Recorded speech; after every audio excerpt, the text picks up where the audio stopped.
el canal Bigle, que está detrás mío.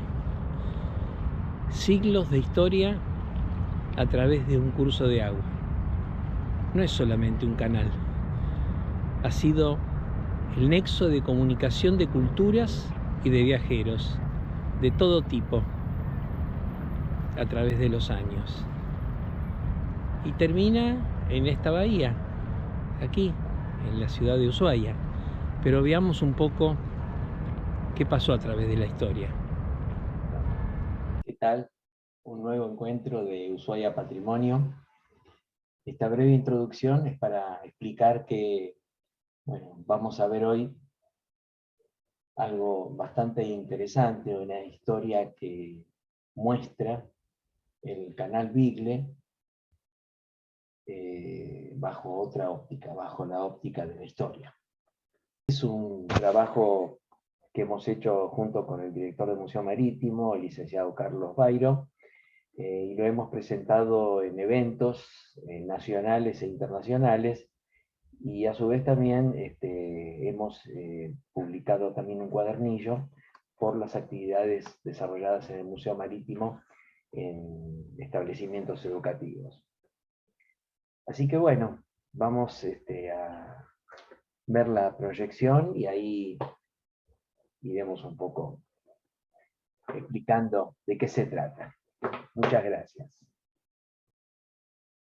Vamos a hablar hoy de itinerarios culturales o rutas culturales, los famosos caminos históricos que han generado y desarrollado distintas ciudades, culturas, costumbres y conocimiento, y el comercio desde ya. Así que bueno, vamos un poquito a dar un pantallazo de esta verdadera maravilla que es poder contactarnos con la historia y descubrir qué es lo que tenemos en nuestra región. Bueno, aquí como hablábamos, tenemos una publicación que se distribuye gratuitamente, y aquí una de las fotos de los eventos que hemos participado con el licenciado Bairo. El itinerario ruta cultural es la materialización de sitios habitados y modificados por el hombre, y los desplazamientos de los mismos, como también sus ideas, la política, las guerras, la paz. Y evidentemente, bueno, todo ese itinerario o ruta cultural implica intercambios de cultura, de valores, de comercio, y digamos, y todos los momentos históricos que se han vivido a través de esos sitios puntuales y todos esos caminos y recorridos, cómo han ido consolidando costumbres y cultura, en definitiva. Bueno, dentro de las características está la historia y la identidad, el hilo conductor y el desarrollo regional. Un poquito, bueno, vamos a explicar algunos ejemplos como para entender un poquito esto. Por ejemplo, aquí tenemos lo que era la ruta de la seda, es decir, unía distintos puntos de distintas zonas de Asia y Europa, y se extendían hasta China. Los chinos fueron sus iniciadores, luego los romanos y otros conquistadores. A través de esa ruta se intercambiaban no solamente distintos elementos, sino también comestibles, piedras, metales preciosos. Luego podemos tener otro tipo de ejemplos, como por ejemplo el Camino de Santiago. El Camino de Santiago, que conduce a distintos lugares de España, de Europa y luego del mundo, que confluyen precisamente en Santiago de Compostela, donde está sepultado el apóstol Santiago. Todo eso ha dado infinitas posibilidades de caminos y recorridos con gente de distintas culturas, y no solamente por un aspecto religioso como nació, sino como un aspecto de intercambio cultural, de conocimiento, de experiencias de vida y de espiritualidad. El camino del Inca, que cruza extensiones tremendas de América, en toda la cordillera de los Andes, precisamente desde la capital de Perú, ¿no es cierto?, desde Lima y desde todo lo que es lo que ha sido el Tahuantinsuyo, el imperio inca, ya tardío, porque es uno de los últimos imperios que ha habido en América. El Cusco era la capital, y después, bueno, todos los parajes y ciudades que se fueron conformando y que llegan hasta la actual provincia de Mendoza, en Argentina, y arriba, el norte, en Ecuador. Pero estos ejemplos que nosotros queríamos brevemente mostrar, nos llevan precisamente a lo que es para nosotros una ruta cultural marítima, acuática. Es decir, todo lo que pasó y todo lo que contactaba con la capital de nuestra provincia, de Tierra del Fuego, Antártida y del Atlántico Sur, en este caso Ushuaia, y cómo se conectaba con el mundo a través de distintos hechos que pasaron y que nos van a poner de manifiesto que el Canal Beagle fue verdaderamente una ruta marítima transitada notablemente. Para que nos ubiquemos, bueno, el Canal Beagle se encuentra en la zona sur de la isla grande de Tierra del Fuego. Está conformado por todo lo que es la costa del archipiélago, la costa sur, que forma como una separación limítrofe del territorio chileno, en este caso la isla Navarino y diversos archipiélagos, y la isla grande de Tierra del Fuego. Precisamente llega hasta Bahías Loget o ya la desembocadura del Atlántico. Ahí tenemos un detalle precisamente, a ver si podemos un poquitito con la flecha mostrar todo lo que es este recorrido. Acá ya estamos en el estrecho de Lemaire, ya estamos en el Atlántico, y ahí abajo, bueno, tenemos algunas imágenes de los bellísimos paisajes que van circundando esta ruta marítima. Bueno, los primeros habitantes, es decir, los estudios arqueológicos están marcando un poblamiento de entre 4.000 años y 6.000 años, que data de antigüedad, en base a los análisis y los estudios que se han hecho. Eran los originarios, los nómades canoeros, los yaganes o yámanas. El pueblo yagán llegaba hasta Cabo de Hornos, se habitaba todo el Canal Beagle y las islas circundantes. El canal no era una división geográfica, antes el canal unía precisamente.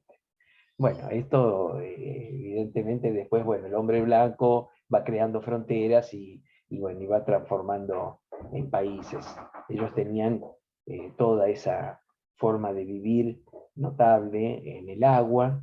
En las construcciones terrestres eran con materiales livianos, y vivían de mariscar y de la pesca.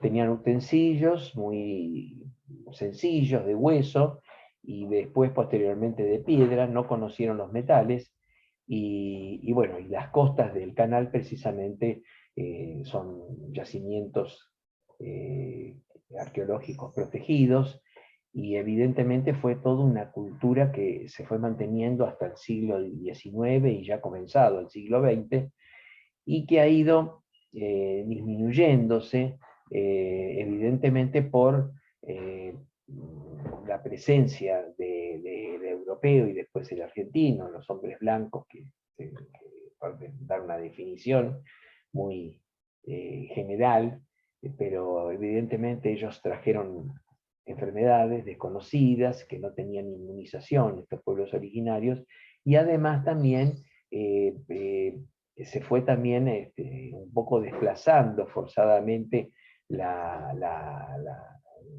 digamos, la forma de vida costera que tenían ellos, porque al entrar los buscadores de oro, los loberos y todo lo demás, bueno, evidentemente era bastante más difícil mariscar. Después se fueron integrando, evidentemente, con los primeros pobladores que llegaron a estas tierras. Si vamos a ir haciendo ya un suceso desde el siglo XIX, cómo se empieza, y principios del XX, cómo se empieza a precipitar todo lo que es este intenso tránsito marítimo que se da por el canal Beagle, evidentemente tenemos que recurrir primero a las exploraciones científicas. Las navegaciones científicas fueron muy marcadas y abundantes. Prácticamente era la zona del mundo más transitada por científicos que iban camino a la Antártida y descubrir y explorar el Polo Sur, porque el Polo Norte ya estaba explorado. Para nombrar algunos, nomás podemos citar a James Weddell, un marino inglés que navegó por estas costas, por las Georgias y por las Malvinas, 1822-1823. También tuvo encuentros con los nativos en el Cabo de Hornos. Phil Roy, realizando viajes de 1830 a 1834, la segunda expedición incluso integrando a Charles Darwin, un naturalista precisamente que realizó importantes investigaciones y publicaciones, el italiano Giacomo Bove, que fue apoyado por el Instituto Geográfico Argentino en 1881, a bordo de la corbeta Uruguay, el buque Cabo de Hornos, que hizo observaciones que fueron determinantes para la instalación posterior de faros y subprefecturas para ayudar a la navegación en la parte argentina.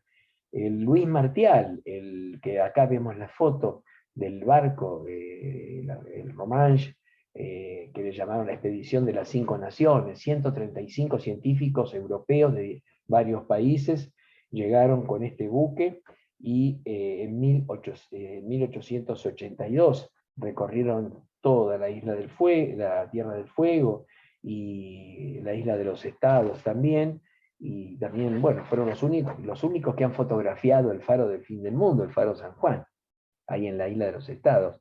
Adrián de Gerlache, digamos, a bordo del buque Bélgica, esta fue la expedición belga, también científica, también muy importante, que también en 1897 recorrió también la Antártida. La denominada Expedición Polar Sueca, a cargo del prestigioso Otto Nordenskjöld, que incluyó al primer argentino que visitó estas zonas australes y que fue el alférez Sobral, que era el meteorólogo, el joven alférez Sobral, que pertenecía entonces a la Armada, y fue el primer argentino que pisó territorio antártico en 1902 a 1904. También el antropólogo Martín Gusinde realizó estudios entre 1918 y 1924. Hizo 3 viajes a Tierra del Fuego, desde la misión salesiana en Río Grande, incursionando en la isla Navarino, por ejemplo, del sector chileno. Esto por citar algunos nomás, y realmente, como podemos ver, era una zona ávida de conocimiento, y tuvimos la suerte que muchas enciclopedias y filmaciones han servido para conocimiento y para la ciencia, un avance para la ciencia, y hoy son muy consultadas y buscadas, tanto por el National Geographic, por el Discovery Channel, es decir, bueno, en las mayores bibliotecas del mundo se encuentra material, y por suerte la presencia de estos científicos con sus equipamientos altamente de calidad, bueno, nos han dejado películas y fotografías realmente muy interesantes para conocimiento universal. Otro tipo de flujo que hubo también fueron los misioneros, es decir, los misioneros anglicanos primero, de la compañía de la Sociedad Misionera de Sudamérica, eran británicos, y venían desde 1869, llegaron a Tierra del Fuego, a Ushuaia, y bueno, hicieron un asentamiento tratando de evangelizar y tratando de enseñar distintas técnicas de cultivo y de distintas formas de conocimiento que ellos traían en la creencia de evangelizar y transferir cultura. Estuvieron un tiempo, es decir, hubo, digamos, Allen Gardiner, Richard Matthews, Gerard Phillips, bueno, Thomas Bridges, ¿no es cierto? Es decir, hay infinidades de, bueno, también White Stirling, ellos tuvieron suerte diversa, tuvieron también momentos trágicos, y finalmente, luego que llegan los argentinos, y se crea y el asentamiento ya permanente argentino con la subprefectura de Ushuaia en 1884, bueno, ahí a los pocos años ya se trasladan a unos 30 kilómetros de la ciudad de Ushuaia, y bueno, y el gobierno nacional les otorga una extensión de tierra a la familia Bridges, precisamente para, digamos, establecer lo que fue la primera estancia, la estancia Harberton. Y de la misión, los que quedaron en la misión se trasladaron a la isla Dawson, al sector chileno, y así que la misión continuó unos años más también. Pero también, si hablamos de evangelización, ya nos trasladamos a 1893, donde llegan los salesianos, es decir, los salesianos a través de lo que fue la presencia de Monseñor Fagnano, es decir, de Monseñor Fagnano, que era precisamente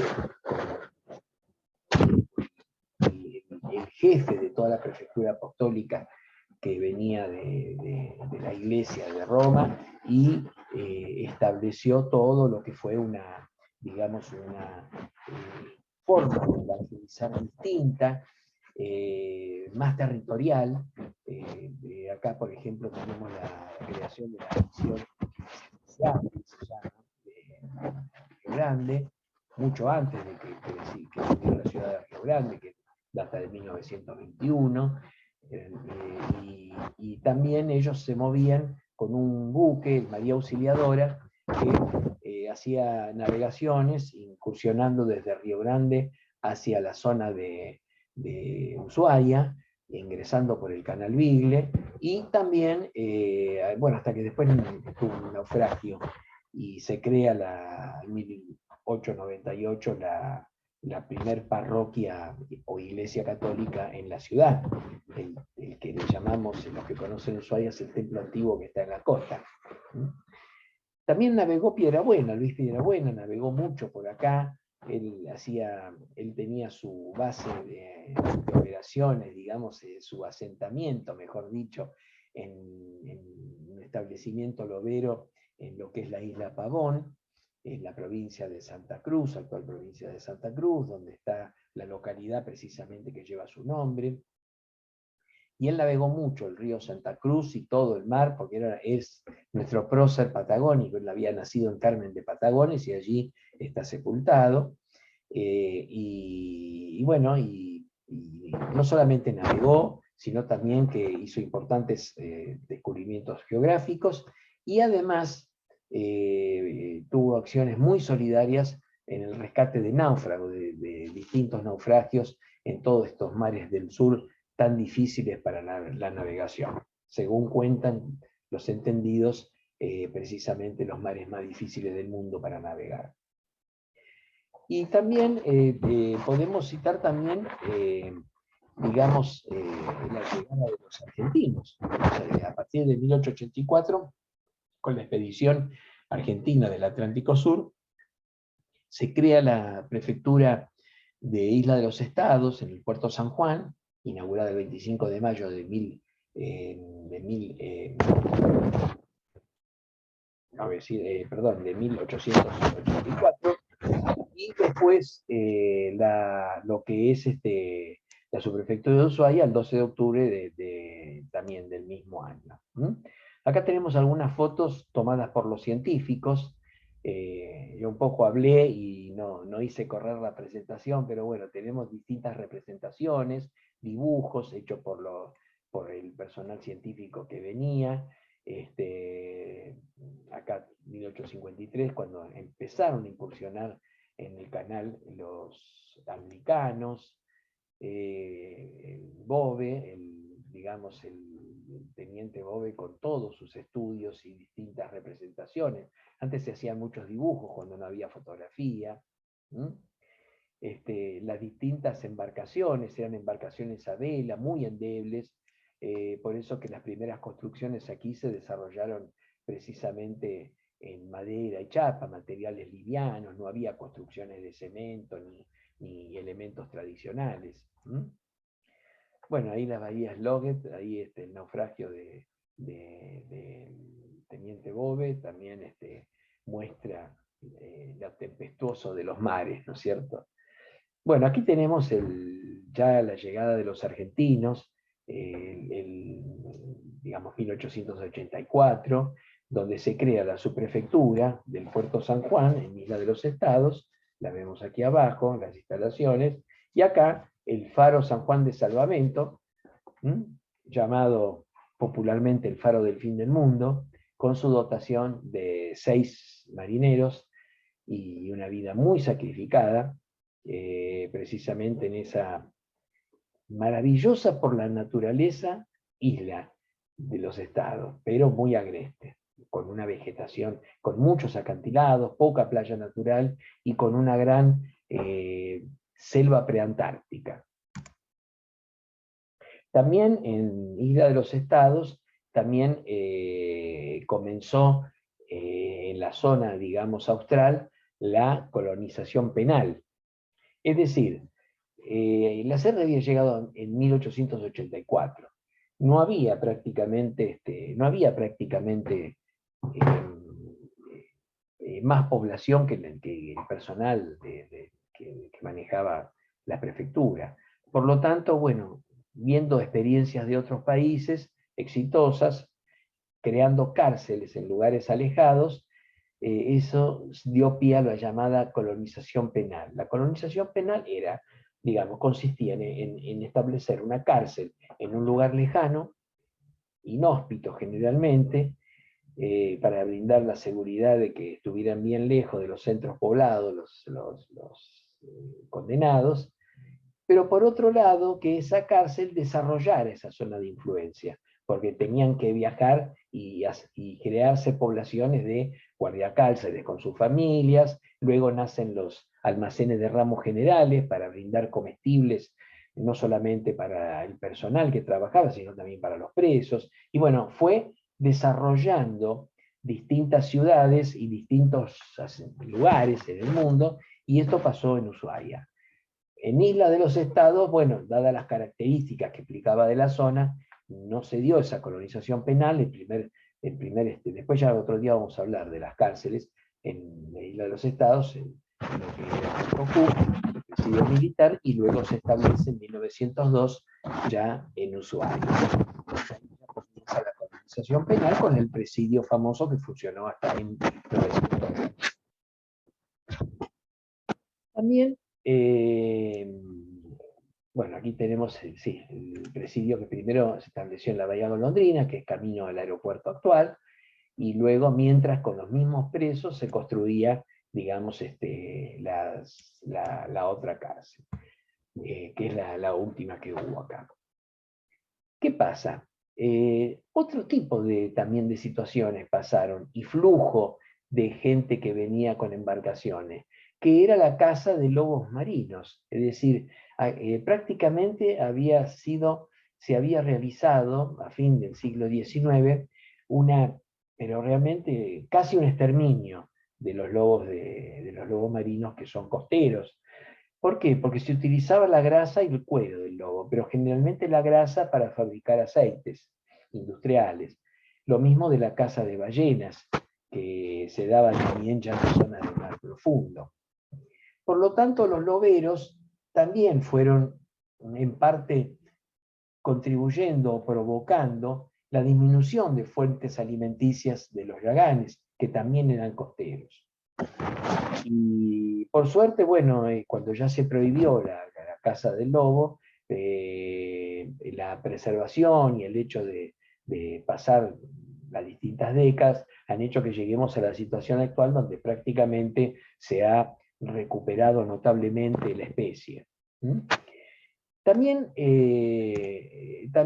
por ejemplo, llegó la fiebre del oro, digamos, hasta 1894 y hasta el 99, más o menos, venían generalmente de Chile, de Punta Arenas o de otros lugares, venían buscadores de oro con sus maquinarias y se establecían en la costa y en la parte de Península Mitre y en la costa del Canal Bigle, de lo que hoy es el sector argentino, y todavía han quedado restos de algunos de esos establecimientos, porque el oro que se buscaba aquí era oro de recolección, no oro de minería. Es decir, entonces se realizaba, digamos, el oro mediante la extracción en los cursos de agua, con los tamices y con toda esa situación que hemos visto mucho a veces en las películas del Far West. Se daban situaciones también bastante particulares, porque, por ejemplo, los buscadores de oro que digamos, recolectaban el oro en las costas del Bigle, no tenían permiso, es decir, no tenían permisos oficiales del gobierno argentino. El único que tuvo un establecimiento con permiso oficial fue Julio Popper, pero estaba en la zona norte, casi en San Sebastián, en Punta Páramo, y es el establecimiento que también por esos años funcionaba como establecimiento de búsqueda de oro, minero de minería de oro, pero él tenía permiso. Pero estos buscadores de oro que venían no tenían permiso. Por lo tanto, cuando necesitaban alimentos se daba todo un comercio en la misma bahía, se daba un comercio entre los comerciantes de los ramos generales y los buscadores de oro de barco a barco, ¿no es cierto?, en la bahía de Ushuaia. Estas son situaciones realmente hasta novelescas, ¿no? Bueno, siguiendo los buscadores de oro, los loberos y todo, ya crea todo un área comercial, se crea todo un área comercial con importantes comerciantes que han sido familias pioneras de acá de la ciudad. La familia Fique, después de ser el primer prefecto de acá, cuando dejó su cargo oficial, tuvo el almacén que se ve aquí, el primer argentino, que es donde está hoy el gimnasio del Colegio Don Bosco. Ramos General, la casa de don José Salomón, hoy es un hermoso bar, panadería y una tienda, está muy bien restaurado. También otras construcciones que han sido pioneras, como el establecimiento Ramos Generales de don Fadul, de don Barclay Fadul, también el establecimiento de José Isorna, Pascasio Olmo, es decir, bueno, hubo distintas familias que, digamos, estuvieron muy relacionadas a través de la colonización penal, pero dedicadas al comercio. Y a su vez también, bueno, los presos también contribuyeron, como acá se ve, a distintas obras que se han hecho en la ciudad, por lo tanto el desarrollo urbano también fue una contribución de la cárcel en la apertura de calles, por ejemplo, en algunas construcciones civiles y públicas. También con el famoso trencito que salía 2 veces por día desde el presidio hasta el Monte Susana, se llevaban a los presos para traer la leña para abastecer no solamente la calefacción de la ciudad, sino también del establecimiento, de la cárcel misma, ¿no es cierto? Y después se instala un aserradero en la cárcel que dio la posibilidad de las maderas, de conseguir las maderas para la construcción. Bueno, acá tenemos algunas fotos. Bueno, acá está la primera iglesia, el templo histórico de Ushuaia, cuando ya llegaban los salesianos a la ciudad. Y también tuvimos hasta la llegada de un avión, es decir, el primer correo aéreo que llega desde Punta Arenas, Chile, un correo aéreo internacional, y llega hasta Ushuaia, fue por el prestigioso piloto alemán Günther Plutchow, que luego de haber combatido en la Primera Guerra Mundial, él viene con un barco y con un avión Heinkel, digamos, monomotor, que aquí lo vemos, lo armó en Punta Arenas y realizó vuelos entre 1928 hasta 1931, filmó mucho, sacaron fotos, es decir, y llega por primera vez, el primer avión que llega acuatiza en el Canal Beagle, en la bahía de Ushuaia, el 3 de diciembre de 1928. Así que bueno, no falta mucho tampoco para cumplir los 100 años de esta epopeya, ¿no es cierto? También, bueno, ahí comienza una nueva era en el Canal Beagle, el tema no solamente de la llegada de aviones, primero acuatizando y luego se comienza a hacer la primer pista en lo que era la empresa Aeroposta en la zona actual de Río Grande, y después se empieza a hacer también ya una pista que era el aeropuerto viejo, se lo llamaba, de Ushuaia, ¿no es cierto? Comienza también la actividad turística, ya desde 1920 aproximadamente, y bueno, y el barco más importante que llegó por esos años fue el Monte Cervantes, que era un barco de lujo en esa época y que venía, bueno, con muchos turistas, pero de gente de buen pasar.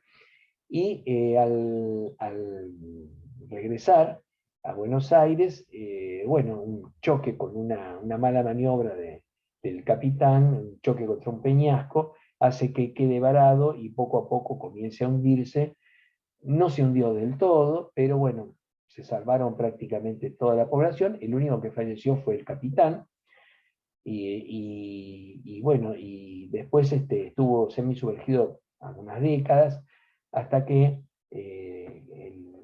ya al fin de la década del 40 se contrata una empresa, la empresa Simoncini, a traer unos remolcadores, se lo pretendía inflar de aire para que flotara de vuelta.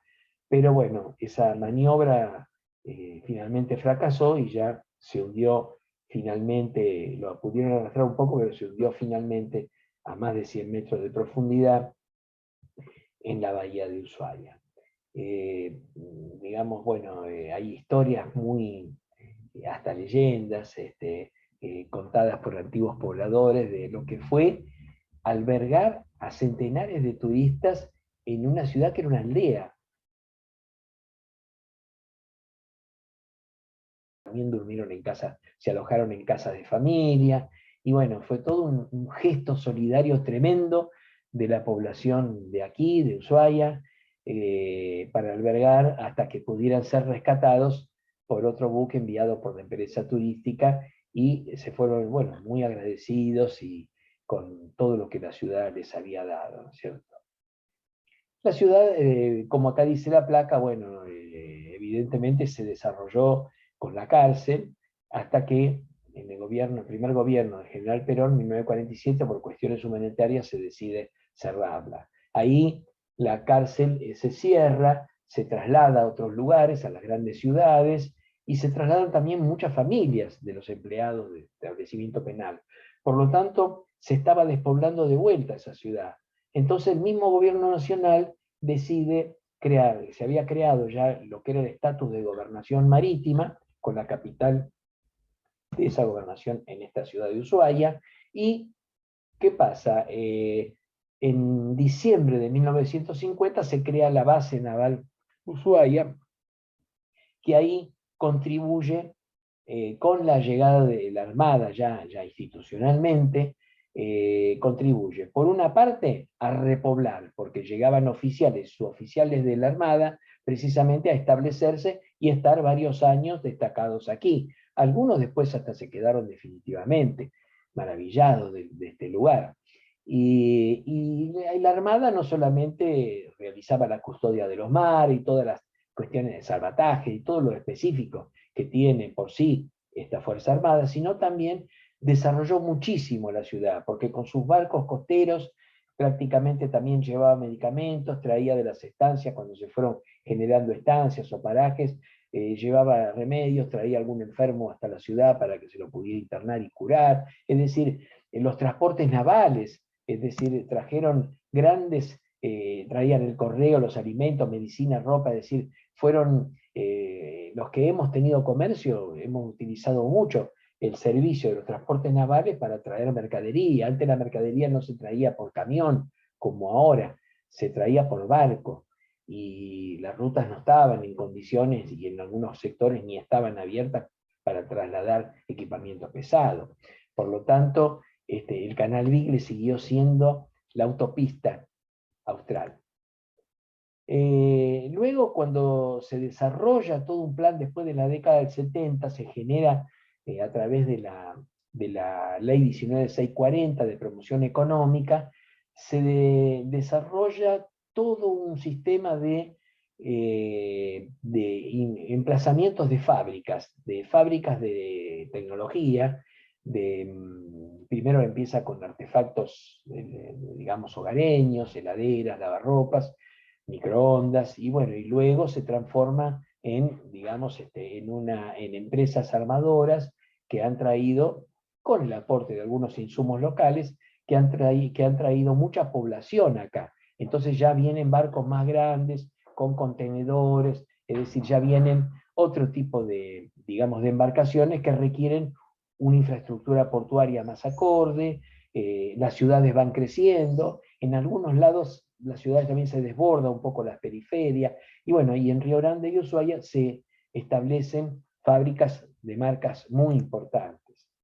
También las actividades científicas, es decir, el puerto de Ushuaia y todo lo que es el Canal Beagle ha sido llamado la puerta de acceso a la Antártida.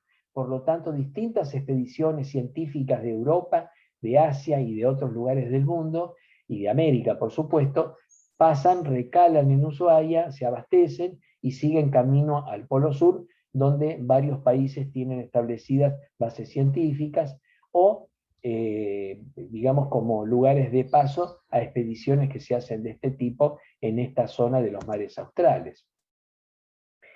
Y finalmente el turismo ya de cruceros, el turismo masivo que en los 90 digamos, sobre todo profundizado después del año 2000, ha sido determinante en el desarrollo económico de la región, no solamente con un puntal que era el desarrollo industrial, como explicamos recién, y la otra pata, el turismo, que genera, digamos, toda una actividad de servicios, de comercio y de servicios de notable impacto en la generación de empleo. Por lo tanto, las ciudades han crecido mucho, y a mi juicio demasiado, porque tal vez se habrían tenido que hacer, según mi criterio de arquitecto, algunas ciudades satélites, como para un poco desarrollar ciudades cerca de las dos grandes, que es Río Grande y Ushuaia. Tolwyn también se desarrolló, por supuesto, que queda en la mitad de camino, pero evidentemente decir el turismo hay que reconocerle que ha generado un desarrollo notable, sobre todo en la parte austral.